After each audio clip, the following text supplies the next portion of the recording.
sem tako vesela, da se je ta gesta, da se je to dejanje končno zgodilo in da dobimo v mestu novo knjižnico, da jo najprej vi in seveda posledično vsi mi dobimo.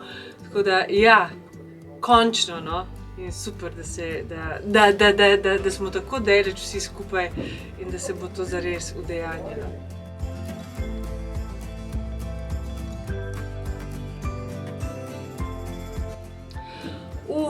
Mislim, ne sem knjižnica, kot prvo knjiga je zame dejansko okno v svet, v svetove, v prostore, v čustva, čustvovanja, spoznanja. Mislim, jaz se dejansko držim tega Brechtovega vodila ali pa reka, knjiga je orožje, vzemi jo v roke, in to v raznoraznih situacijah ali pa čustvenih stanjih.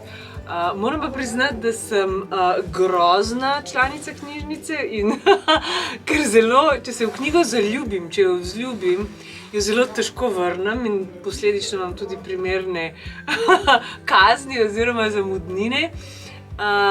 In še eno grdo navado imam, ki se je potem odvadim, če se knjigo da dobiti, jo potem ali kupim v knjigarni ali pa iščem po antikvariatu. Neznosno rada pišem po knjigah, si označujem stvari, imam svoje opombe in seveda tudi zato jih pol težko dajem stran. Pol če se to prepišem, se poradiram, tako da to je, jaz pa knjižnica je čisto komplicirano.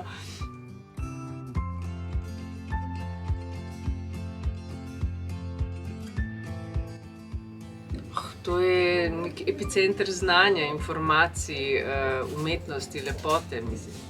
To je mus, to brez tega. Pa ne sem to, jaz si predstavljam, da bo tudi čitalnica, ker jaz imam blazno rada, mislim, v knjižnicah ne samo, da srečuješ ljudi preko knjig ali pa v knjigah, srečuješ jih tudi v živo, ne.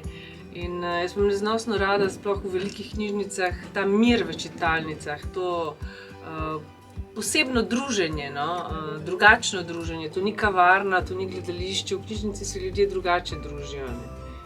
To je zelo, mislim, meni je to ljubo in drago, in tako da se veselim in komaj čakam, da bomo imeli tudi to, si mislim.